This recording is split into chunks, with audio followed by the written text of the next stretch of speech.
let's start off with the qualification, then ano yung mga requirements. Okay. Sige. Let's start off with qualification. For qualification, ma'am, at least bachelor degree graduate tayo. Okay. Kahit anong course siya, mechanical engineering, nursing, education. Basta bachelor's degree. Okay. Ayan. And then, natural-born Filipino citizen, single, without child. Minimum height natin for both female and male is 5 feet. And then, for officer, 21 to 26 years old. 21 yung minimum. 21 to 26? Yes, hanggang 26. Basta not a day older than 27 years old before oath-taking. Before oath-taking. Yes, so, pag nagpa-process, at least 26 years old. If you don't mind, sir, for the benefit of those who are listening, kasi baka ma-inspire sila ba sa ginawa nyo. Ilang taon ka? Kasi sabi mo, right after graduation, nagtrabaho ka muna sa field mo as mechanical engineer. So you are a licensed in your field. Licensed mechanical engineer talaga. Tapos, after 3 years, so how young were you during that time when you applied sa Philippine Army? Nag-graduate ako ng mechanical engineering, mga 21 years old ako, and then nag-take din ako ng board exam. Then after 3 years, mga 24, 25, 24, pumasok ako ng OCC. So it's never too late. Never too late. It's never too late kasi baka sabihin nila ba na, ay, 26 na ako, hindi na ako pwedeng mag-apply. Pwede pa pala basta hindi ka 27. At a day older sa 27 before oath-taking. Before oath-taking. So again, ang oath-taking ay June and December. Yes. Oo, for every year. Sige, sir. And then next natin is, of course, kailangan physically and mentally fit kasi meron tayong mga different tests na kinoconduct doon sa loob during processing. For example, yung mga physical fitness test natin, physical medical examination, and then yung mga neuro examination natin. So, kailangan pinaghahandaan talaga natin siya. And then, no pending case in any court. And then, yung requirements naman natin, once na pumunta tayo dun sa office namin, sa Army Recruitment Office Mindanao, you can visit us at 4th Infantry Division, Camp Evangelista, Barangay Patag, Cagayan de Oro. So, pag nagpunta kayo sa amin, just bring the original copies ng PSA birth certificate, transcript of records and college diploma, and then at least isang government-issued valid ID. Okay. So, yun yung mga requirements natin. Sir, halimbawa, kasi yung ibang mga students, parang tinitake advantage nila na maging part ng ROTC kasi sabi nila, may advantage daw kapag ka mag-apply ka sa Philippine Army. Is that true? Or mayroon ba siyang, para may edge ka ba with other applicants kung may experience ka from the ROTC? Unang-una, ma'am, ang pinaka-edge niyan talaga is may experience ka in military training once pumasok ka dun sa loob. Hindi gaya nung papasok ka sa loob as civilian talaga. As hindi mo talaga alam kung ano yung gagawin, kung paano ba magmarcha, kung paano humawak ng baril. At least kapag nakapag-take ka ng ROTC, pagpasok mo dun sa loob ng school, may idea ka na kung ano yung mga pwedeng mangyari. And then, magandang advantage din siya kasi sometimes kumukuha tayo ng mga individual na merong military background talaga. Isa sa mga categories natin. Okay. Tapos meron ding mga fields daw or line of parang course specific na parang mas pinipili na makapasok. Mayroon bang advantage kung halimbawa graduate ka ng engineering or graduate ka ng nursing like that? Nung mga nakakaraang cycle, ma'am, meron kasi tayo tinatawag na mga priority courses. Depende sa quota natin, ma'am, kasi si Philippine Army merong different fields and specialization tayong tinatawag. So for example, meron tayong mga Corps of Engineers na specialization. Of course, engineer yung mga priority natin na kinukuha. So yun kung bakit mas in demand yung mga engineer dahil meron tayong mga parang departments or branches, divisions na nangangailangan ng certain na skill ng isang individual para matanggap ka sa Philippine Army. So for example nga, engineer ka, sa Corps of Engineer ka, for finance, kailangan, of course, accountant ka or at least may background ka sa finance. So doon nagva-vary yung mga tinatanggap natin na different courses. I see. Okay, anyway, 3:28 na sa kahaponon. Nung meron kasing one time na nag-conduct tayo ng information drive, 'di ba? Mayroong parang graduating student siya sa chemistry. Yes, ma'am. Tapos nagtanong siya kung may advantage ba yung pagiging chemistry graduate niya para makapasok sa Philippine Army. Ma'am, as a pag applicant ka ma'am, dati kasi mayroon tayong mga priority course, sinabi ni Sir kanina. But sa ngayon ma'am, may bago tayong directives na wala tinanggal na yung priority courses ma'am. So really? So wala nang advantage kung anong kurso mo. So at least ranking na yung base na tayo sa ranking ma'am. Very good. So what's the basis of ranking? May mga different bases tayo. Ang una nating tinitignan is yung AFSAT result. Yes. AFSAT kung AFP Armed Force of the Philippines Service Aptitude Aptitude Test. Test. Yes, yun yung pre-entry examination natin. So, may mga different categories kasi tayo sa AFSAT A, B, C, and D. So, for A and B, yan yung mga for officer, for commissioned officer, and then yung C and D, sila naman yung mga non-commissioned. So, of course, kapag A yung category mo, mas mataas yung ranking mo. And B naman, syempre, mas mababa ka dun sa A. And then, tinitignan din natin yung PFT. Yung performance mo during physical and fitness test. Kung mas marami kang bilang na nagawang push-up kaysa dun sa katulad mong aplikante, syempre, mas mataas yung scores mo. And then, meron din tayo mga interviews kasi na isinasagawa eh. May mga sundalo rin na magi-interview for initial interview and then final interview. I-rank din sila kasi may grades din na ibinibigay. Depende dun sa mga isinasagot nila sa question. Sige, ano ba yung mga ipapagawa sa ating mga aplikante yung sa physical fitness test aside sa push-up? Para makapag-prepare naman. Yes, ma'am. Diba?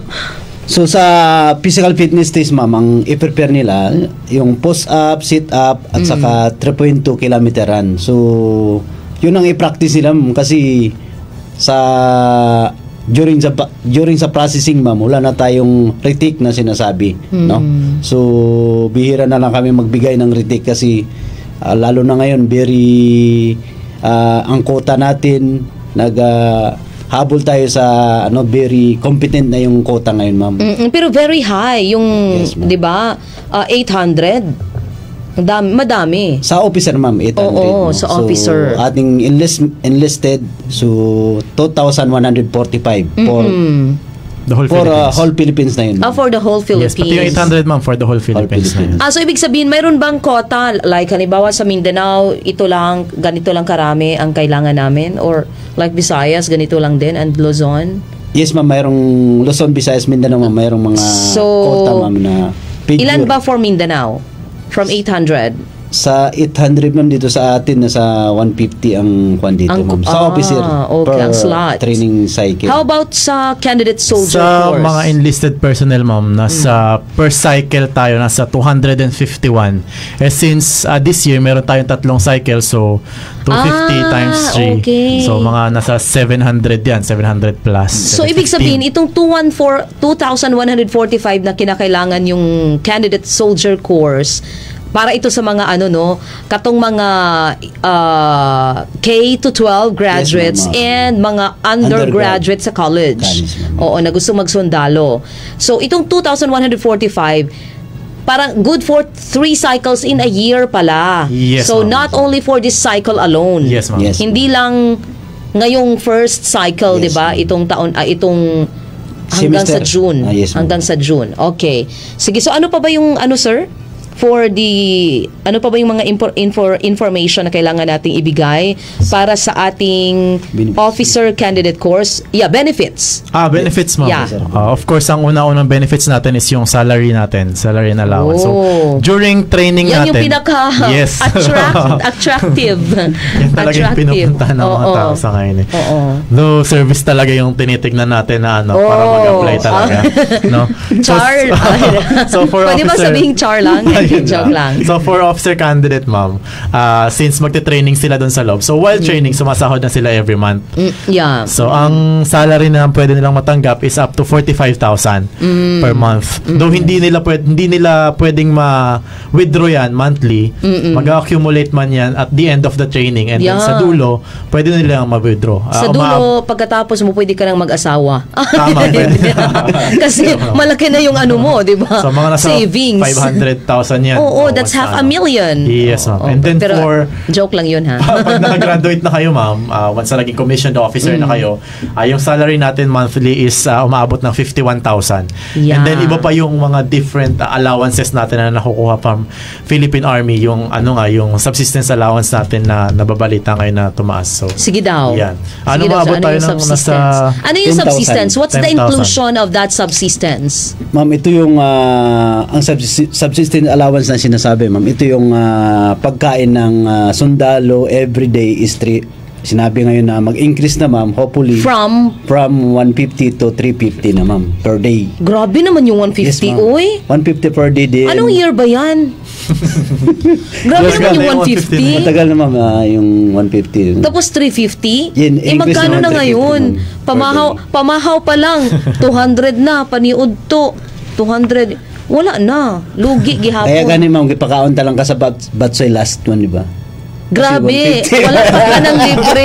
Kunya na-increase naman. Increase. So at least na ako'y one day. Na ako'y one day ni mga allotment later. Yes, ma'am, pambatsay. Ako naman, magpama-increase yung mama, hindi na tayo magbatsay.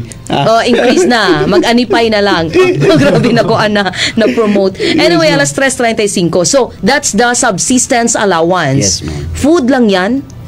Yes, ma'am, food. Food, Food okay. allowance, ma'am. Sige, so, pero, well, para yun sa officer, no? Officer candidate course. Yes, How ma'am. about sa enlisted? Same din, ma'am, ang Same aming din. subsistence Yung allowance. SA, ma'am, same lang din. Okay, sige. So, going back. So, aside from the salary na worth 40... Salary during training, ma'am, nasa During 45, training, that's 45,000 pesos a month. Para ni sa mga graduates sa college, ha, na gusto magsundalo, 45,000 ang bulan while on training, and that's good for 1 year. 1 year, ma'am. At Oo. least 10 months to 12 months yung training sa loob, ma'am. Sa imo, sa in your case, Sa sir. case ko, ma'am, Ilang 12 months yung training ko. 1 year. So, hindi pala same. Hindi, Per ma'am. batch. Ang minimum natin is not less than 10 months but not more than 12 months. Anong reason? Bakit Sa umaabot schedule, ng- ma'am. Sa schedule. Basta sa okay. schedule lang yan. I Minsan may see. mga nade-delay kasi, for example, natatagalan, masyadong madami yung mga natin. Madami estudyante, hindi na pe-perform lahat ng activities. So, medyo I nade-delay see. tayo. Okay, I see. Sige, so from salary, pagkatapos mo ng 1 year na training, once nakapag take out ba yan? Yes, ma'am. Pag nakapag-take off ka na, after ng 1 month, makakapag-sahod ka na. Okay. Tapos, right after the training, once na ma-assign na, Magiging commission tayo, ma'am. Bali, kailangan pa natin ng order from para maging commission tayo. Maghihintay tayo ng before graduation meron naman na, ma'am. Okay. Magiging commissioned officer naman na tayo. so pag-graduate ka na, you'll be enjoying 51,000 Yes, a month na ma'am. Yes, ma'am. salary. Minus tax, of course. Baka mag-expect Yes, ma'am, sila, minus no? tax. So, that's minus tax. Okay, good luck sa tax. Sige, so after so my salary, my subsistence allowance, ano pa yung mga benefits? Next natin, ma'am, is yung healthcare benefits. Oh. Libre magpagamot pag naging sundalo, pag nasa service. Pati yung mga... Na-enjoy mo na, sir? So sa far? ngayon, hindi pa, ma'am. Hindi pa. Thank you, Lord. Kasi Yeah. hindi pa tayo nakakapagpa-hospital, no? Oo. Pero anong mga cases? Ay, bago lang to. Yes, ma'am. Saan ka Yes. nakapagpa-hospital? Actually naman, nasa government hospital din ako, ma'am, pero carried naman yung PhilHealth natin, ma'am. So, actually, 0 bill ako, ma'am, nung... Ay, sana all. Zero bill. Anong reason? Ba't na-hospital ka?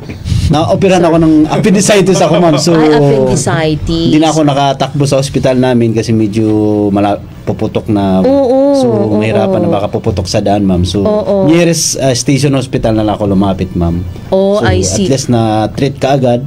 Ang advice sa akin ng doktor na hindi na kaya i-travel, so dito na lang natin ikon. Pero covered ba yan sa sinasabi niyo, Sir Jonel? Kapag sa private hospital, sa PhilHealth na talaga magko-cover yan eh. Pero yung mga libre talaga sa mga station hospitals ni Philippine Army and Yes, Armed Forces of the Philippines. Pati yung mga beneficiaries natin, mga Sige. kapamilya. Sige, dito tayo. Saan ba dito sa Mindanao ang merong government, yung Philippine Army na mga hospitals? Yes, ma'am. Yung ating mga military station hospital, ma'am, basta lahat ng mga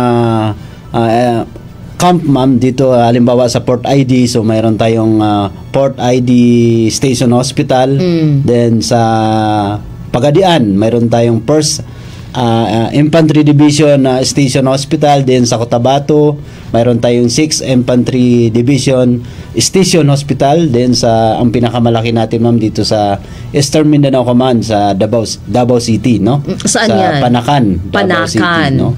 Diyan ang Eastern Mindanao Station Hospital natin. Then sa Western Mindanao Command sa Zamboanga. Doon din ang ating medyo malaki na hospital natin sa Armed Forces of the Philippines na yan, ma'am. Hindi lang sa Army. So exclusive siya sa AFP. Yes, ma'am. Walang mga civilian na tinatanggap. Mayroong civilian, ma'am, pag civilian employee ka ng AFP. Okay. Or hindi ka na- how about the husband, I mean the wives, or the husband of Yes, the... ma'am. Direct dependence natin, ma'am, free ang kuha natin. Ma-accommodate tayo sa kuha So ilang hospital sa buong Mindanao? Dito sa Mindanao, 1, 2, 3, 4, 5. 5. Five, ma'am. Okay. Yes, ma'am. So anong pinakamalapit kung dito sa Bukidnon? Grabe talaga ha. Sa Yung mga favorable talaga sa atin. Port ID, ma'am, sa Cagayan de Oro. Cagayan de Oro. Yes, ma'am. Anong pangalan ng hospital? Port Infantry Division Station Hospital. Okay. So Sa sa loob siya ng kampo, ma'am. Yes, Patag ba yan, Yes, no? ma'am, Sa Patag, Patag. Okay. So, sige, hospitalization. Yes. Ano pa yun, sir? Yung mga benefits? Pwede tayong makakuha ng schooling. Pwede tayong makapag-aral. Pwede tayong makakuha ng masteral. Of course, sa mga Masters officers. in what? Kung anong gusto nating ikunin. Halimbawa for sa- example, oo. pwede ako kumuha ng public administration.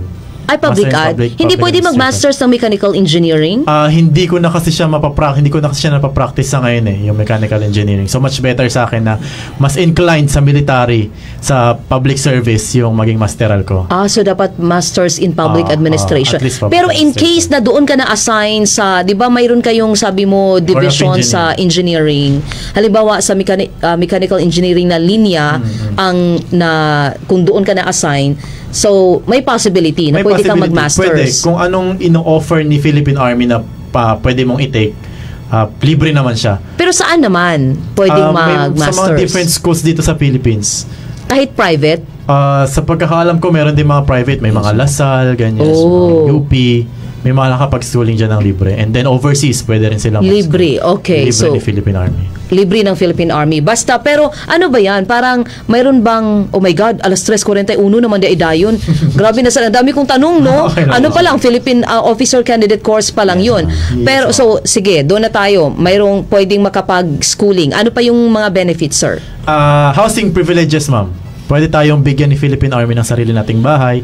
Actually, libre man yung mga billeting natin sa mga camps natin kapag nakadestino tayo sa isang lugar.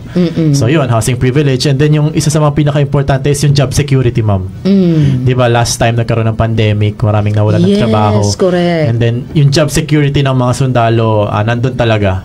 Though maraming nawalan ng trabaho, yung mga sundalo, tuloy-tuloy yung sahod niya, ma'am. Di ba, every month sumasahod pa rin siya. So, yun talaga yung pinaka-importante na benefit para sa akin na naibibigay ni Philippine Army, yung job security. Yeah, job security. Just like any other government employees, no? Not only the Philippine Army, but also yung mga government employees as well. Thank you, Sir Jonel. So, Yes, ma'am. yun yung lahat-lahat na kailangang malaman ng ating mga graduates sa college Yes, ma'am. para makapag apply for the officer candidate course Yes, na dapat before mag-oath taking sa June, dapat ay 26 years old ka lang. Yes, ma'am. Hindi pwedeng mag 27 years old. Okay. Or maybe sa December. Yes. Oo. June or December, ma'am. Oo, kasi yun yung second cycle natin for the officer candidate course. Dito tayo sa candidate soldier course. Okay, Sir Ernest.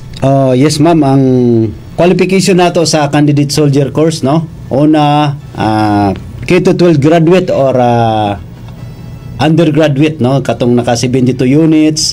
So pagkakataon na nato no, na mag-apply sa candidate soldier course. So kay pananglitan wala mo kapadayon sa inyong pag-eskwela. So i-grab ninyo ang opportunity, no? To take the candidate soldier APSAT exam, APSAT, no? Mag-conduct man midiri og pre-entry mobile exam, no? Diri sa Central Mindanao University. Then next Kalusa na? This coming May 17 and 20, ma'am. Dirigid mo sa CMU? Yes, Maganda? ma'am. Kung ma-approve ni President yung aming venue, hopefully, ma'am, kasi nagpasa pa lang may ng request venue. Oh, ma'am. sige. Hopefully prior to that Yes, ma'am. makapag-broadcast Yes, ka ma'am. dito para ma-remind natin yung mga students Yes. or mga graduates ng K-12 at mga undergraduates sa college na mag-apply sila Sige, or ma'am. mag-take Yes, ng ma'am. exam, 'di ba? Prior to that. Sige. So next, ang atong height requirement is 5 feet pa rin kagaya sa officer candidate course. Then ang atong age requirements 18 to 25 years old but not a day older than 26 upon o taking, no? So siyempre natural born na Filipino citizen, single without parental obligation pa rin tayo, no? So then the last is the no pending case in any court. So dapat wala gid tay kaso, no, bisag sa nga korte. So mauna ang atong mga qualifications sa candidate soldier course, no? Kagaya ko na non-commissioned officer na tinatawag natin. Then ang atong requirements na dadon during sa examination kung mag-take ta og APSAT, no? Una ang atong K-12 graduate na diploma, ang atong transcript of Form 137, no? Das iba na ang ginatawag karon na bag-o, no? Pag K-12 graduate na nanay das Form 137 das ina, ma'am. Ang atong dati pag old curriculum dati Form 137 lang. 137 lang. Yes, So ma'am. ngayon may dash A. May dash na sa A, ma'am. So then ang ikatulo PSE birth certificate and the last any government valid ID. So katulad sa sinabi ni Sir kanina, hindi kami mag-entertain pag Xerox ang ating mga documents na dalhin, no? Dapat original. Dapat original jud ang atong mga documents na dadon para para ma-accommodate mo for a examination, no? So mauna, so ang atong mga benefits sa candidate soldier, ang atong salary as a training kung magsulod na ka sa candidate soldier sa training pa lang is 33,327 monthly. So Not bad. Kasi Yes, yung ma'am. officer ay 45. 45. So there's a difference na 10. Nasa 12, ma'am. 12 pala yun. Oo, 12. Yeah. Yes, ma'am. So 12,000. ang training nato 4 to 6 months, ma'am, ang training, no? Okay. Saan naman?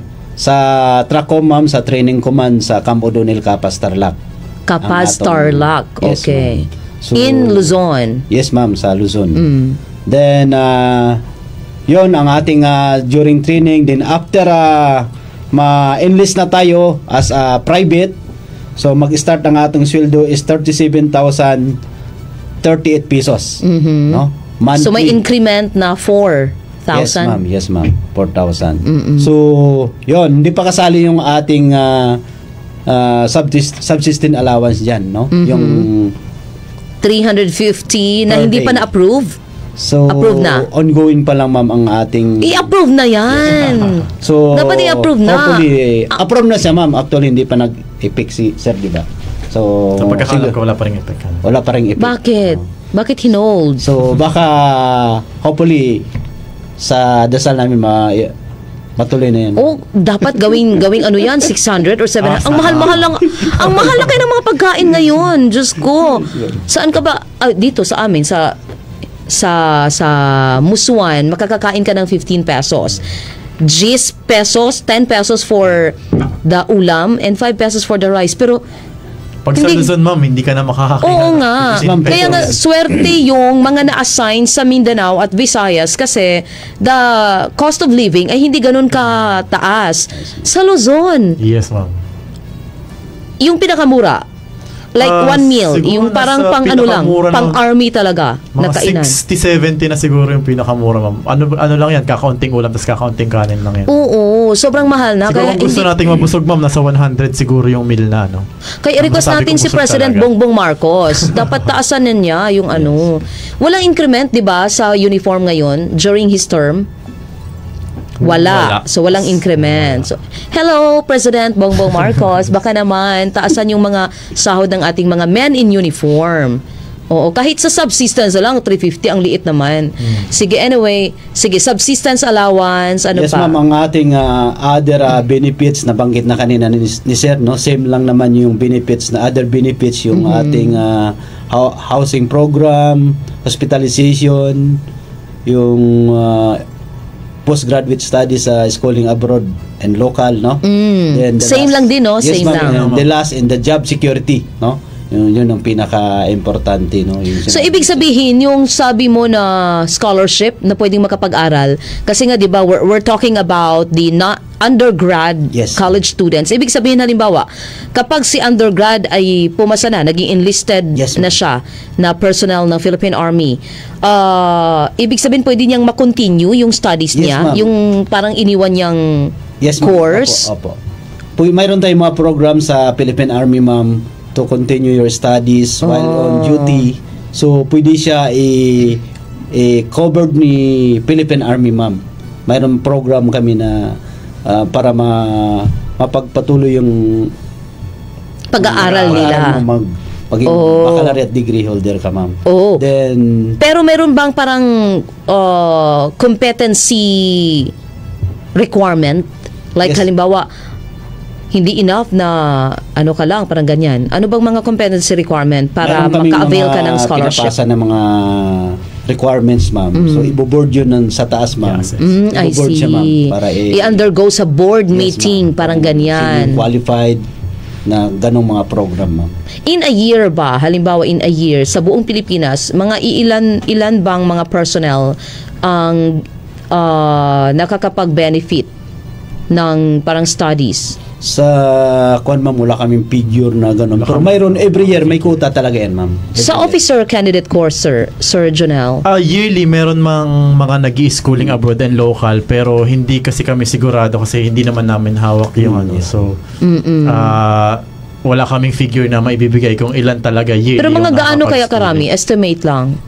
Hindi kasi ako makapagsabi kung gaano karami. Since, Pero ilang taon ba? Anong qualification? Like ilang years ka ba in service para makapag-avail ka ng scholarship sa schooling?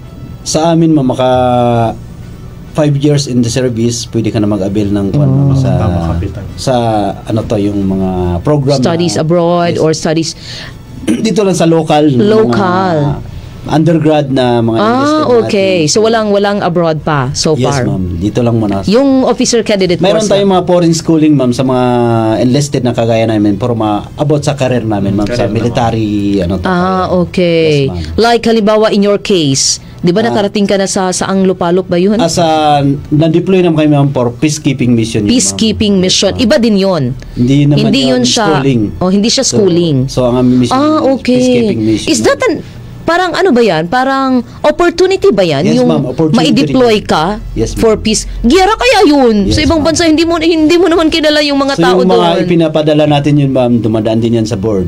Yung mga contingent natin for a peacekeeping mission. So, ibig sabihin, dapat ikaw yung mga parang above sa iba. So Ganon. meron ding mga When it skills comes to- na tinitingnan ng Army. Okay. I see. Yes, ma'am. So, opportunity pala yun, yung nakikipag-ano ka, Yes, giyera ma'am. sa ibang bansa. Hindi naman may makipag-gira. Ay, hindi, ma'am. hindi siya. So, Peacekeeping peacekeeping naman yun, mission ma'am. lang naman. Peacekeeping ma'am. mission yan. Gagawin nyo doon. So anong ibig sabihin kapag ka peacekeeping mission? Kasi sa amin sa interpretation ng mga civilian, pag peacekeeping mission ay dapat para maging peaceful, Yes. o sige, tirahin na lahat. Parang ganyan. Hindi So naman. anong ibig sabihin pag peacekeeping mission? So ang trabaho namin doon, ma'am, kami lang ang parang kami lang security na hindi mag-away yung between country, ma'am. Okay. Parang Maintain na lang. Maintain na yung peace in order doon, ma'am, sa in between country. Like I Syria see. and Israel. Ang I trabaho see. namin. So patrol lang kami ng patrol sa border nila, ma'am, between the country. Pero so far, sa experience mo, nakapag-encounter ka ba ng giyera doon? So ma'am, wala talagang bawal talaga yung maghawak kami ng ano to. Baril? Pwede maghawak ng baril pero Ah. bawal ka magputok, ma'am, sa kuan. Kahit na may makita kayong mga rebelde, ma'am, di na pwede na pumutok kasi yan ang violation sa UN, ma'am. sa UN na okay. rules of engagement natin na tinawag. I see. Okay, sige. Alas 3:53 na gyud sa kahaponon, dili na gyud enough ang atong time. Pasensya kaayo higala. Balikan natin si Second Lieutenant Jonel Apostol. Sir Jonel, final invitation para sa mga graduates natin sa college na to apply for the Philippine Army Officer Candidate Course. Okay, if you have the qualifications no na nabanggit kanina, if you have what it takes to take the challenge and join the service, you can visit us sa aming Army Recruitment Office Mindanao. We are located at 4th Infantry Division, Camp Evangelista, Barangay Patag, Cagayan de Oro. Idalhin nyo lang yung mga requirements na nabanggit natin kanina. Especially sa mga college graduate, we invited you. And then yung schedules, sabihin ko na rin yung schedules ng examinations natin. So for officer candidate course, Monday, Tuesday, and Saturday yung schedule natin. Pwede kayong pumunta sa office. And then for Monday, Tuesday, Saturday. Yes. Okay, bukas pwede. Pwede. Saturday. Kasi Pwede. Saturday And then bukas. for candidate soldier course naman, ma'am, is Wednesday and Thursday. Okay. Yan yung schedule natin. And then, pwede nyo kaming i-visit and follow nyo kami sa mga social media accounts natin. Yung Army Recruitment Office Mindanao, we have 65,000 followers. If hindi 65,000 yung followers, ma'am, nung... Hindi kayo yun. Hindi kami yun. Hindi legit yun, yung hindi 65,000. May mga scammer kasi, ma'am, na Oo nga, kumakalat nakita sa ko sa rin. Facebook eh. As in, totally the same with the your same. page. Ang problema namin, ma'am, is mas marami pa silang follower kaysa sa amin. Oo nga. So, Bakit once na ganun? i-search mo yung Army Recruitment Office Mindanao, sila yung unang lalabas. Yes. Ang basehan lang talaga namin, ma'am, is yung followers. Yung paano ba yan? Paano ba yan para pwede nyo bang i-change yung logo or lagyan kaya ng mga... Kahit i-change namin, ma'am, kinukopya I-change pa rin. din nila. Kasi kung anong i-post, kung anong ilagay ni Army Recruitment Office Mindanao, kukopyahin lang din ng scammer, ma'am. Oh my God. Yes. Pero have you tried like consulting to the ICT or yung mga na pwede bang i-down yung page na yan? Nag-consult na talaga, ma'am, si Philippine Army kay Meta. Kay Facebook talaga. Oo. Pero hindi pwedeng i-down yung yung Facebook page kasi maraming requirements na hinihingi si Meta para ma-down yung page and para ma-verified yung account namin, ma'am. Ay, ganun? Yes, ma'am. Marami silang requirements na hinihingi. Okay. Sige, na hindi kayang i-meet pa? Hindi naman sa kayang i-meet, ma'am. Siguro during the time ng discussion is wala kasing handle or walang kinalaman si Facebook kasi, ma'am eh. Kasi for example, may page sila na kumikita. Of course, kumikita rin si Facebook pag kumikita yung page. Kaya hindi nila pwedeng i-down yung page. Kaya pala. Kasi mas marami sila, di ba? Yes, ma'am. Tama, ma'am. Oh my gosh. Sige, sir. Thank you for that, Sir Jonel. We have Sir Ernest. Final invitation para sa mga K-12 graduates at sa mga undergraduate ng college. Sa tanan nga mga kabatanunan nga ron nga naminaw katong mga graduate of K-12 o undergrad na mga kabatanunan, so katong naihandom no, katong naipasyon nga magserbisyo sa atong nasod no, isip isa ka enlisted personnel no or candidate soldier, so maunay ang atong opportunity karon no. So pwede pod mo bisita sa among opisina sa Army Recruitment Office Mindanao located at Camp Evangelista Patag, Cagayan de Oro City, or you can follow our official Facebook page Army Recruitment Office Mindanao. No, nasa 65,000 followers na kami karon. No, kagaya ng sinabi ni sir, pag hindi 65,000, so ibig sabihin scam yun, no? So yun yung dapat natin i-follow, yung may Yes, 65K. And then for the information of the everybody, no, so una ang Philippine Army is free ang atong processing, no, walay Okay. bayad hantod nga o taking ta, wala mo yung magastos, no. Kung naay maningil sa inyo, so that's mean na scam na siya. Oh, muna na no? siyang So mao na siya ang mga legit na mo nga mga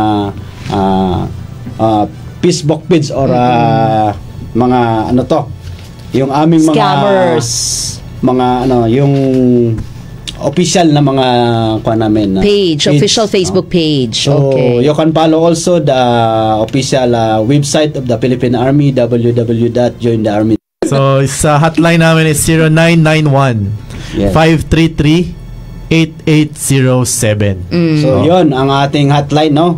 So, sa lahat, again, dagang salamat og sa atong station manager sa DXMU FM 88.9 Development Radio Central Mindanao University og sa atong pinakagwapang anchor woman karon, no, diri sa DXMU si Dr. Kung nag-ingon nga tarong ako diri. Og kay Ma'am Maricel pala nasa gawas, ma'am. May mapon diha, ma'am. Ma'am Daghang Maricel salamat. Botardo. Ako makulit, pasensya naman kung makulit ako minsan, pero para sa bayan to, ma'am, no? So, kinahanglan gyud ang atong serbisyo para sa mga atong mga kaigsuonan diri sa Bukidnon Province, no? So, on behalf of the Army Recruitment Office Mindanao, dagang salamat and join the Army and make a difference. Oh, make a difference. Yes. Thank you so much. Kanina lamang, of course, kauban na to karon, no? Si Second Lieutenant Jonel Apostol, ang Philippine Army Acting Assistant Chief, Army Recruitment Office Mindanao, Army Personnel Management Center, Philippine Army, and of course, the Technical Sergeant Ernesto Clar Jr. from the Philippine Army Branch NCO, Army Recruitment Office Mindanao, Army Personnel Management Center, Philippine Army. Kini na lamang si LG Iman Aninayon. Daghang salamat and